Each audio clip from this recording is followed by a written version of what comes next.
Are tiny house trailers specially made, and can you use regular non-deck utility trailers? When I first got into tiny houses, there were no tiny house trailers. It was what we call a car hauler, and you would have to modify them. Now there are trailer manufacturers that are actually building tiny houses specifically, or trailers. Yeah, trailers specifically to build for tiny houses. You know, one of the things. Trailer Made is one that we work with a lot on the show, and they do really good quality ones. Absolutely, absolutely.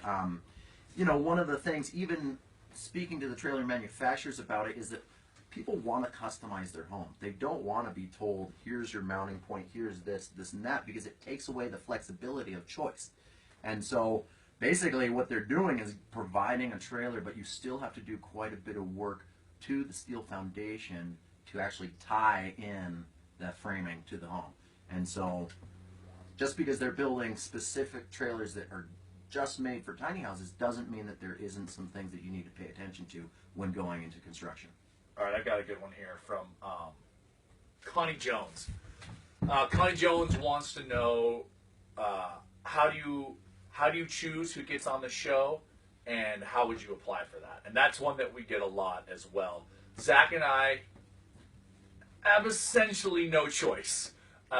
The reality of the situation is that this is a television show, and that we have a wonderful production company that helps support all of this. So if you want Zach and I to come build a tiny house for you, you have to go through our production company, because they're the ones that decide where we go and when we go there. The production company is called Loud Television. The email to get through to them is casting@loudtelevision.com. Again, casting@loudtelevision.com. I would write them an email. I would tell them your story. I would include things like your budget, where you live, what your situation is, why you want to go tiny. And remember that at the end of the day, it is still a television show, so sell the sizzle. But that's how you get Zach and I to come build a tiny house with you. Is you got to go through the production company. And really, that's the reality for right now. Yeah. I think that both John and I feel strongly that at some point it would be